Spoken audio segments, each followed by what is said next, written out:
करावं लागेल.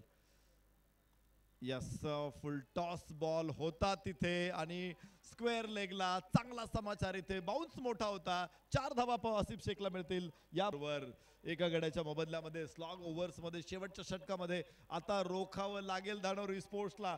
स्कोर आधीच बलाढ्य झालेला आहे, आधीच मोठा झालेला आहे, त्यामुळं तो यस हो स्लॉट मध्ये आसिफ शेखला टाकणं म्हणजे षटकाराला निमंत्रण आहे. खूप लांब ठोकलेला षटकार आसिफ शेख कडून त्याच्या स्लॉट मध्ये टाकला तयारच होता आसिफ शेख. आणि त्यानंतर पहा बॅट स्विंग, पहा बॅक क्लिपला खूप चांगल्या पद्धतीने मॅनेज केलं. Hand and eye coordination proper होतं आणि त्यानंतर बॅटमधून जो टक असा स्ट्रीट साऊंड आला. रयन ओव्हर द विकेट कॉम्बॉक्स एन कडून अजून एक वेळेला लगातारचा दुसरा उत्तुंग गगनचुंबी टिंगरे सरकार चषक षटकार. Asif Shaikh set on fire. मात्र इथे तो धावा रोखू शकलेला नाही. आसिफ शेखनं मोठे फटके दाखवलेले आहेत.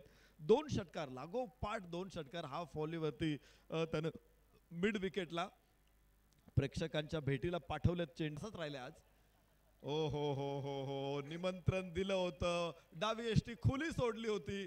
मात्र इथे चेंड आणि धावांची प्रचंड लयलूट करत असताना आपण आसिफ शेखला बघतोय. पायावर टाकण्याचा प्रयत्न होता आणि तिथे पायावर टाकल्यानंतर जगाच्या पाठी